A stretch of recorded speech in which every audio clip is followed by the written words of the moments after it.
Los riñones son órganos sólidos ubicados en el retroperitoneo con alto grado de complejidad estructural, a través del cual diariamente pasan más de 1.700 litros de sangre y forma un litro de líquido concentrado que se denomina orina. En el mismo excreta los productos de desecho del metabolismo, regula con gran precisión la concentración de agua y sales del organismo, mantiene el equilibrio ácido-base del plasma y actúa como órgano endocrino secretando hormonas como la eritropoyetina, renina y prostaglandina. El riñón adulto pesa aproximadamente 150 gramos y tiene una forma cóncava convexa y se halla recubierta por una cápsula compuesta por tejido fibroconectivo denso. En la parte cóncava encontramos al hilio renal, que se halla compuesta por la arteria renal, que es rama de la arteria aorta, y la vena renal, que es tributaria de la vena cava inferior. A nivel del hilio también encontramos al uréter, que se ensancha y forma la pelvis renal. La misma se divide en 2 o 3 segmentos que se denominan cálices mayores, y cada uno de los mismos se segmenta en 3 o 4 cálices menores. Al efectuar un corte del riñón, podemos observar que hay dos sectores bien diferenciados. La parte externa, que corresponde a la corteza y mide 1,2 a 1,5 centímetros, y una parte central, medular, que se halla compuesta por estas pirámides con base hacia el exterior y vértice que se denomina papila renal y desemboca en un cáliz menor. El tejido cortical se proyecta entre dos papilas adyacentes y constituye las columnas renales de Bertin.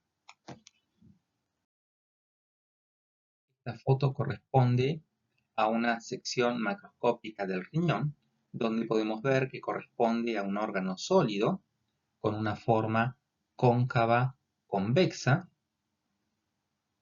El riñón acá se encuentra decapsulada, pero podemos apreciar muy bien las dos estructuras que corresponden a el parénquima renal, la parte cortical, que es la parte externa, y la parte medular, compuesta por estas estructuras de forma piramidal, de base ancha hacia la parte externa y que termina en un vértice que se denomina papila renal y va a tener íntimo contacto con el cáliz menor. Los cálices menores se unen, van a formar los cálices mayores. Vamos a encontrar en esta región de la médula renal, esta región que se denomina el seno renal y tiene tejido adiposo y estructuras vasculares. Acuérdense que de la unión de los cálices mayores se forma la pelvis renal, que tiene forma de embudo. Por la parte del ilio ingresan los vasos correspondientes a las arterias renales, que van a producir una distribución vascular en el mismo, y a través de las estructuras, que son los glomérulos que se encuentran en la parte cortical, se va a filtrar esa sangre y se va a excretar por un sistema tubular hacia los cálices menores, hacia los cálices mayores, a la pelvis renal, y luego la orina va a desembocar en la vejiga urinaria. Conocer la vasculatura del riñón es de suma importancia, ya que del mismo depende su función. La sangre arterial ingresa por el ilio a través de la arteria renal, aportando el 25% del gasto cardíaco total. El ilio, la arteria renal, se divide en dos ramas, una anterior y otra posterior. Y a partir de cada una de ellas parten las arterias interlobares. Las arterias interlobares van a dar ramas en las regiones córtico-medular en formas arqueadas, dando lugar a las arterias arcuatas. A partir de las arterias arcuatas van a surgir las ramas interlobulillares, y a partir de estas ramas interlobulillares van a nacer las arteriolas eferentes. Las arteriolas eferentes, como apreciamos aquí, se van a dividir cuando ingresan al penacho glomerular en una red de asas capilares entre 20 y 40 dispuestos en lóbulos que se van a unir en el polo vascular del glomérulo, saliendo como arteriola eferente. Esta arteriola eferente, que lleva sangre oxigenada, también va a formar una red muy importante a nivel tubular y descendente, dando estos vasos rectos descendentes que van a continuarse con los vasos rectos venosos, a partir de los cuales van a drenar su sangre hacia las venas interlobulillares, las venas arcuatas, las venas interlobares, y luego de ahí van a salir hacia las venas renales en el ilio renal. Al observar la irrigación del parénquima renal, podemos apreciar que la región cortical recibe el 90% de la sangre arterial. La parte medular es muy sensible a la isquemia, por lo tanto, cualquier deprivación del aporte sanguíneo al riñón va a producir necrosis medular.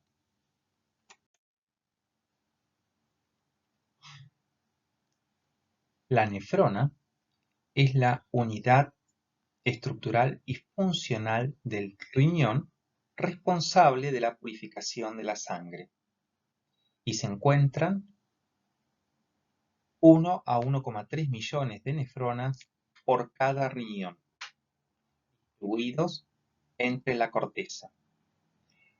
Cada nefrona tiene dos componentes: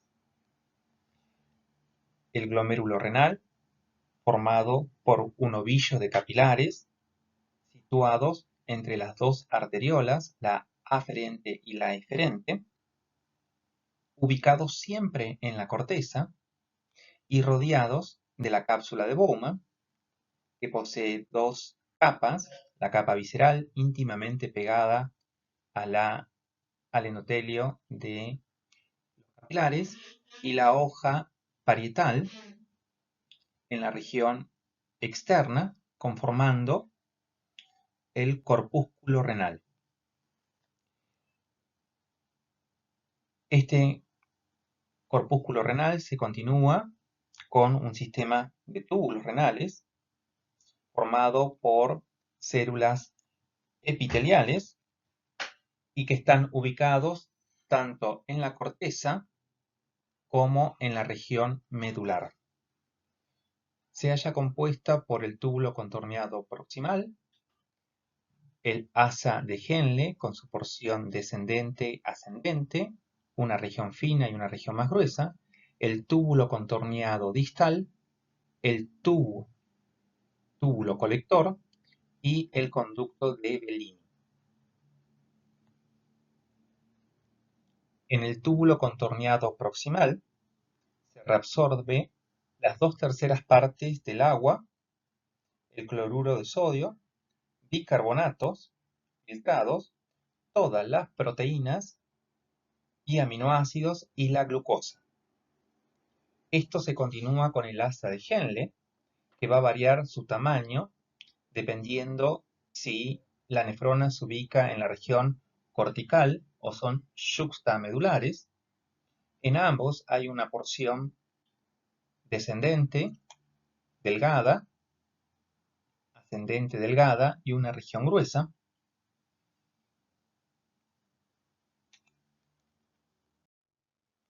La porción delgada descendente es impermeable a los solutos y permeable al agua por la existencia de canales de aquaporina. La porción ascendente es impermeable al agua y muy permeable al cloruro de sodio y en menor grado a la urea. El asa gruesa de Henle permite la reabsorción de agua e iones. El 25% del agua y del cloruro de sodio filtrado se reabsorbe en el asa de Henle junto al calcio y al magnesio. El segmento cortical del asa de Henle presenta una región que, si bien no está representada en este esquema que está desplegado, que se acerca a la región de la arteriola aferente, y las células de esa región, de ese epitelio, van a ser especializadas y se denomina mácula densa, que junto con las células yuxtaglomerulares de la arteriola aferente van a conformar el aparato yuxtaglomerular, que desempeña un papel muy importante en la secreción de renina. A partir de la mácula densa se forma la nefrona distal, que se encuentra compuesta por el túbulo contorneado distal, en donde se secretan sales y se reajusta la concentración de la orina por regulación hormonal, gracias al sistema renina-angiotensina-aldosterona, y el túbulo colector, que termina de concentrar la orina por control hormonal dado por la hormona antidiurética. La misma desemboca en el conducto de Bellini. Observemos estas imágenes que corresponden a secciones de riñón. Y como podemos observar, se encuentran estas áreas nodulares que corresponden a los glomérulos renales, rodeados de su cápsula, conformando los corpúsculos renales. Si yo veo corpúsculos renales, siempre pienso que estoy en la parte cortical. Y estas imágenes corresponden a glomérulos y corpúsculos renales a diferentes edades. En el recién nacido, como la hoja visceral de Bowman está conformada por células que parecen más bien cúbicas, y a medida que avanza la maduración se van aplanando, y por fuera vamos a encontrar un espacio claro que corresponde al espacio urinario, que está rodeada por la cápsula parietal de Bowman. Y rodeando a este corpúsculo renal vamos a encontrar al sistema tubular. Estas imágenes corresponden a corpúsculos renales a gran aumento, tenidas con hematoxilina y eosina, donde vemos las coloraciones azuladas de los núcleos y citoplasmas rosados. La técnica especial de Paz, donde podemos apreciar una tinción fucsia a nivel de las membranas basales, tanto de los glomérulos renales como de la cápsula de Bowman y las membranas basales de los túbulos renales. La técnica de metionamina de plata, que también es otra técnica especial que tiene afinidad por el colágeno de tipo 4 que se encuentra en el riñón y nos va a dar esta coloración negruzca. Como podemos ver, las membranas basales de los capilares adentro del glomérulo renal son muy finos y podemos encontrar en esta imagen, por ejemplo, áreas donde se encuentra incrementado el colágeno, por eso se ve más denso. Y podemos encontrar este incremento en las fibrosis incipientes.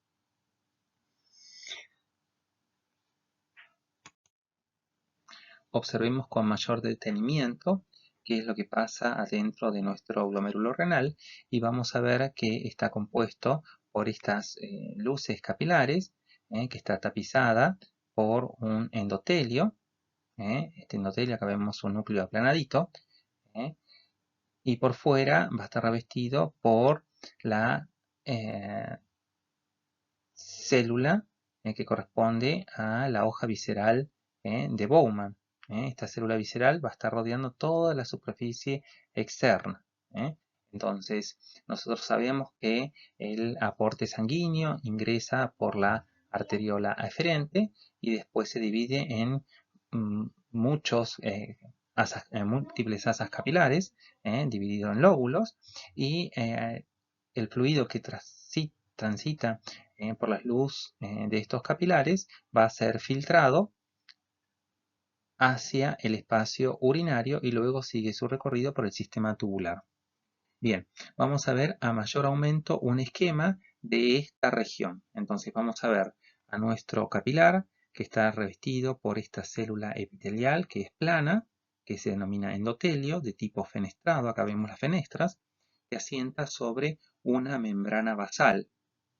Estas células endoteliales también están en contacto con otras células que son más grandes, que son las células intersticiales y se denominan células mesangiales. Las podemos ver acá. Estas están distribuidas en todo el intersticio y corresponden a las células de sostén adentro del ovillo glomerular. Por fuera de la membrana basal vamos a ver otras células que dijimos que son más grandes. Acá vemos el núcleo más prominente, que corresponden a las células de la hoja visceral de la cápsula de Bowman. Estas células son células muy grandes que emiten prolongaciones hacia los costados como si fueran pulpos y además prolongaciones hacia la membrana basal. Y a través de estos sectores se generan poros de filtración donde va a pasar el filtrado desde la luz del vaso sanguíneo hacia el espacio urinario. Observemos esta imagen tenida con técnica de Paz, donde se ve de fucsia la membrana basal. Entonces podemos apreciar todo esto que corresponde a la luz de un capilar que está revestido por estas células endoteliales. Y por fuera vamos a encontrar a estas células que son más grandes y que se encuentran a lo largo de toda la superficie externa de los capilares, que corresponde a la hoja visceral de la cápsula de Bowman. Entre las asas capilares vamos a encontrar otras células, estas que están aquí, que corresponden a las células mesangiales. Fíjense que son más grandes que las células endoteliales. Este sector claro corresponde al espacio urinario, o sea que lo que se filtra desde la luz capilar pasa a este espacio, y por fuera vamos a encontrar otra capa de la cápsula de Bowman, que es la hoja parietal, y está compuesta por células que son aplanadas. Aquí podemos apreciar en corte transversal estructuras tubulares que están rodeando al glomérulo renal. Bien, si observamos la imagen también está señalado la región de ingreso, desde la arteriola aferente, el polo vascular. Acuérdense que ingresa por la arteriola aferente, se divide en las asas capilares, en estructuras lobulares, y sale como arteriola eferente. Esto corresponde al polo vascular y en el lado opuesto va a estar el polo tubular, que es por donde sale el ultrafiltrado. En esta imagen podemos apreciar un glomérulo renal tenido con la técnica de tricrómico de Masson, que nos va a poner en evidencia si se encuentra fibrosis a nivel del glomérulo o del intersticio. También es la técnica de tricrómico, acuérdense que nos pone en evidencia el colágeno de color azul. Entonces, si encontramos el incremento de colágeno en las regiones de la membrana basal, vamos a ver áreas de color azulado entre los capilares. Lo mismo pasa en el intersticio. Y podemos apreciar muy bien aquí una región que es el ingreso de la arteriola aferente, la salida de la arteriola eferente, y esto corresponde al polo vascular. Acuérdense que pegado a este polo vascular y vamos a tener un segmento del túbulo que correspondía a la mácula densa, y esto iba a conformar el aparato juxtaglomerular que tenía la función de censar los electrolitos.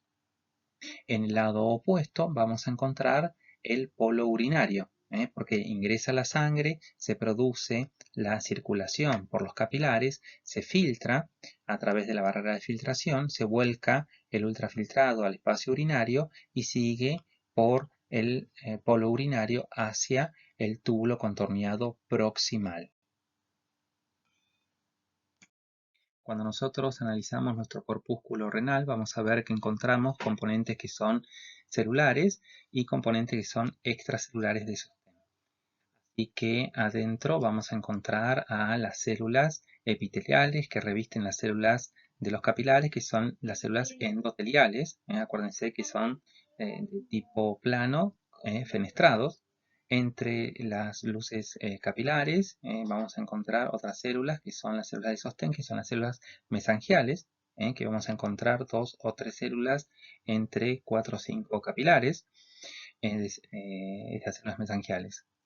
Rodeando al glomérulo renal vamos a encontrar a las células epiteliales viscerales que se denominan podocitos, que eran esas células que tienen prolongaciones en forma de pulpo y que van a revestir a todos los capilares.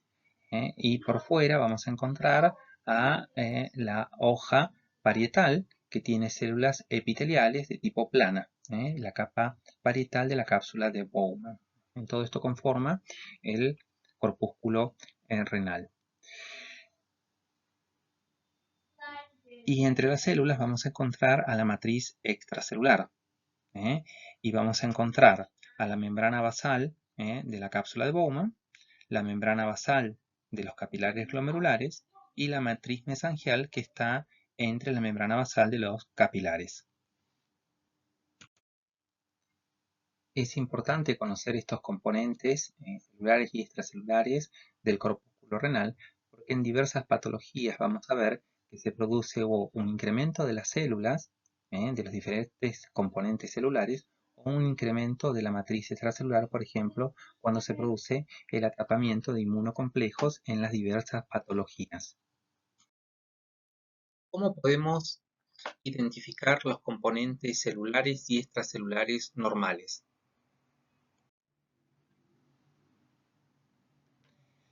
Usemos para ellos este esquema, donde podemos ver a un capilar con su membrana basal fina, el núcleo de la célula endotelial, que es redondeado y está abombado hacia el interior de la luz del capilar y adyacente al mesangio. Entre los capilares dijimos que íbamos a encontrar a las células mesangiales con la matriz mesangial que ellos producen, que le van a dar sostén a estas luces capilares. Por fuera de la membrana basal vamos a encontrar a las células viscerales de la cápsula de Bowman, que son células que se denominan podocitos, porque tienen prolongaciones citoplasmáticas en forma de pulpo rodeando toda la longitud de la pared del capilar. Después encontramos el espacio urinario y por fuera la capa de células parietales de la cápsula de Bowman, que son aplanadas. Bien, si nosotros queremos ver componentes extracelulares, podemos utilizar una técnica especial de PAS, que nos va a marcar muy bien, además, las membranas celulares y la matriz mesangial, como esta imagen microscópica de gran aumento de un segmento de un glomérulo. Entonces, vamos a encontrar la presencia de estas luces capilares, que siguiendo el esquema vamos a ver si tiene hacia adentro el núcleo redondeado bombado, corresponde al núcleo de la célula endotelial. Bueno, acá tenemos un núcleo, entonces, que corresponde al núcleo de la célula endotelial. Acuérdense que la célula endotelial tiene un citoplasma fenestrado, que asienta sobre una membrana basal. Perfecto. Entre las luces capilares y vamos a encontrar otras células más grandes que corresponden a las células mesangiales con un citoplasma acidófilo y la presencia de la matriz mesangial que ellos sintetizan. Acá se pone en evidencia con esta técnica de Paz la pared fina de la membrana basal del alveolo capilar, y por fuera, como abrazando y con extensiones citoplasmáticas, vamos a encontrar estas células que corresponden a las células de la capa visceral de Bowman, que se denominan podocitos, que tienen estas prolongaciones en forma de pulpo.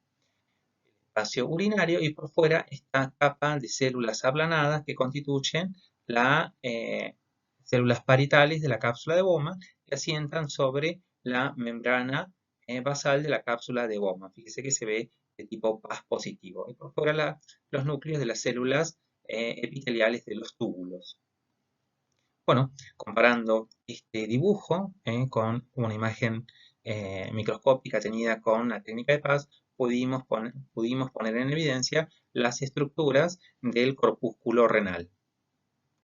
Repasemos las características histológicas de las células endoteliales. Estas tienen escaso citoplasma y núcleo oval adyacente al mesangio, delimita la superficie interna del capilar glomerular, tiene regiones fenestradas, poros de 70 a 100 micras y regiones no fenestradas, están conectadas entre sí y con las células mesangiales, restringen el paso de células a través de la pared capilar, tiene rol secundario en la restricción del paso de macromoléculas, es más importante en este caso la membrana basal, y producen moléculas que afectan la respuesta inmune, el sistema de coagulación, vasoconstricción y vasodilatación. Expresan moléculas de adhesión, angiotensina y óxido nítrico.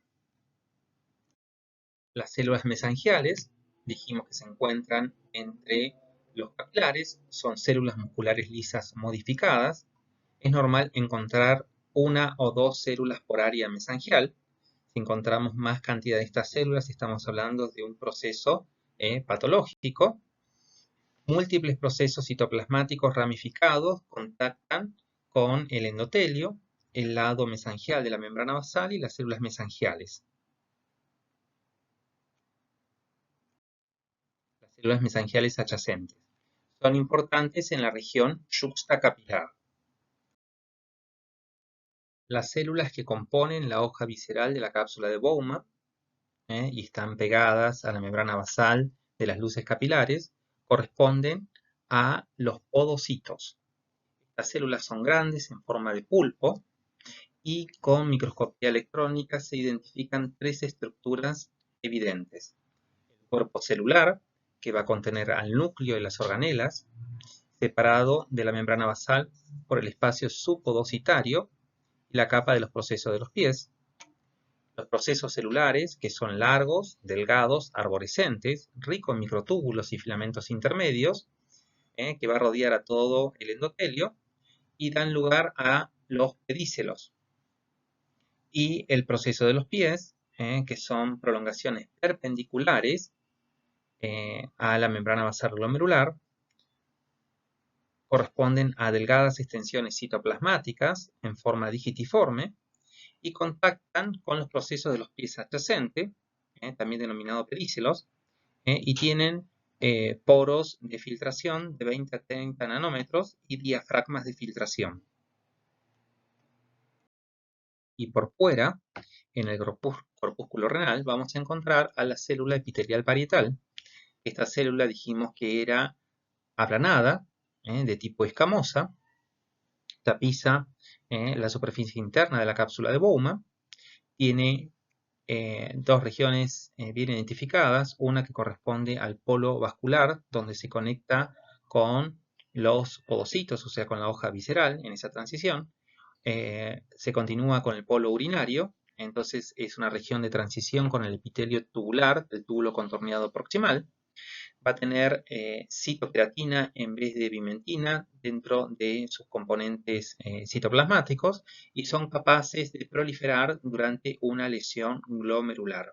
Entonces puede haber proliferación de estas células parietales cuando yo tengo un proceso, por ejemplo, isquémico importante adentro del glomérulo. Estas pueden proliferar y dar una lesión ocluyendo el espacio urinario.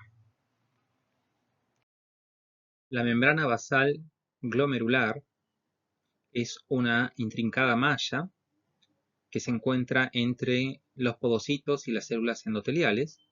Tiene el doble de espesor de las membranas basales del resto del cuerpo, es más finita en los niños, y el principal componente corresponde al colágeno de tipo 4, pero tiene otras proteínas también.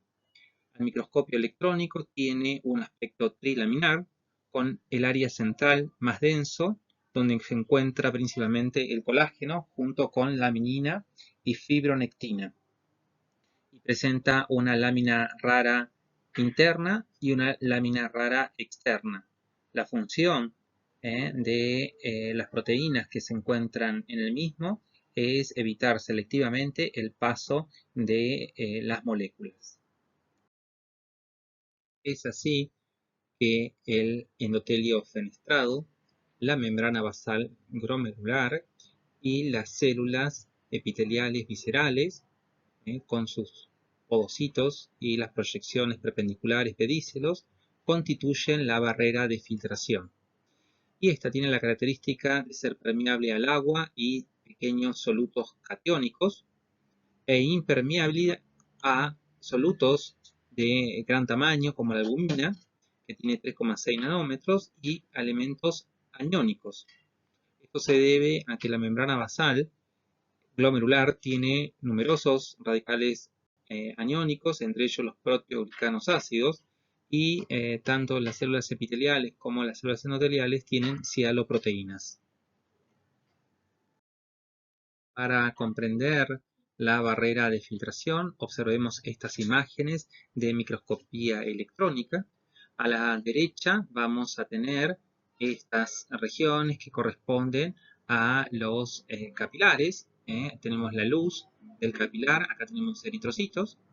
Nosotros sabemos que el capilar glomerular tiene su núcleo que es redondeado y hacia el área mesangial.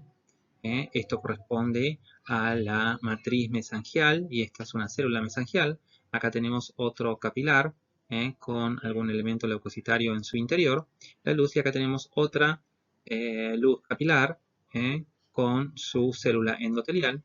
Característicamente, acuérdense que la célula endotelial era de tipo fenestrado y lo vamos a ver a mayor aumento. Entonces, si yo aumento esta región, vamos a ver cómo se observa aquí en la imagen de la izquierda.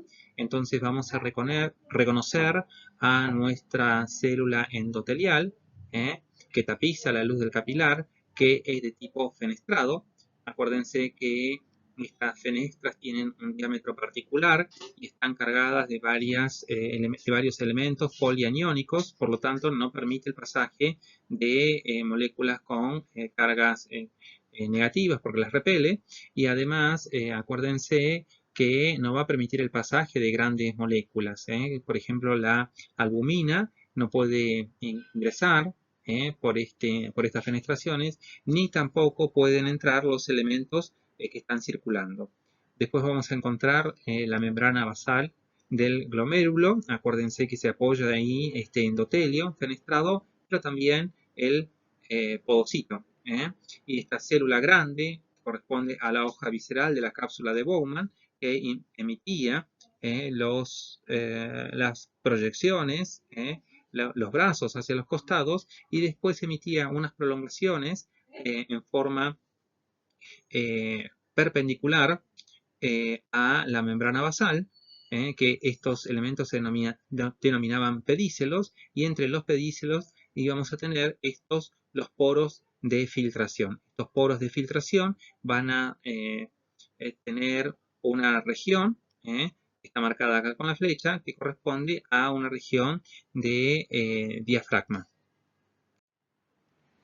Entonces, para que se produzca el ultrafiltrado, tenemos que ver que el contenido de la luz del capilar tiene que atravesar primero la fenestra, tiene que atravesar las tres porciones de la membrana basal glomerular. Acuérdense que tenía el componente de colágeno 4, laminina y otros componentes con cargas aniónicas que va a repeler varias proteínas. Y por último vamos a tener este espacio que es el poro de filtración con un diafragma que va a evitar la pérdida de proteínas. Y todo lo que se filtra a partir de la luz capilar pasa a este espacio y de ahí hacia el espacio urinario. Bueno, acá observamos otra imagen de microscopía electrónica donde se puede observar hacia abajo la luz capilar que se haya revestida por un endotelio que es fenestrado, la membrana basal glomerular que dijimos que era más gruesa que en el resto del organismo, con sus tres regiones bien diferenciadas, un área central más densa, la lámina rara interna y la lámina rara externa, que sirve de asiento y anclaje para los pedícelos de la hoja visceral de Bowman. Entre estos pedícelos íbamos a encontrar los poros de filtración y en las bases vamos a encontrar las ranuras de filtración con su diafragma. Conocer la estructura del glomérulo renal y después, como van a ver más adelante en el curso de su carrera, hay muchas patologías que tienen compromiso del riñón, ya sea de forma primaria o de forma secundaria. Y muchas veces se producen depósitos a nivel del mesangio o a nivel de la membrana basal de el capilar glomerular. Para eso contamos desde el punto de vista de patología con los estudios de inmunofluorescencia. En este caso vamos a utilizar anticuerpos marcados con fluoresceína, y si se encuentra un antígeno depositado ya sea en el mesangio o en la pared del capilar, esto va a reaccionar y va a emitir una fluorescencia que se puede observar por el microscopio de fluorescencia. Y estas son las imágenes que uno puede llegar a encontrar en algunas patologías donde hay afectación del riñón, ya sea de forma primaria o secundaria. Por ejemplo, acá vemos que estas áreas que están más fluorescentes, que corresponden a depósitos adentro del mesangio. Después vamos a encontrar algunas lesiones donde tenemos depósitos de anticuerpo en el mesangio y en la pared del capilar, o puramente a nivel de la membrana basal del capilar glomerular.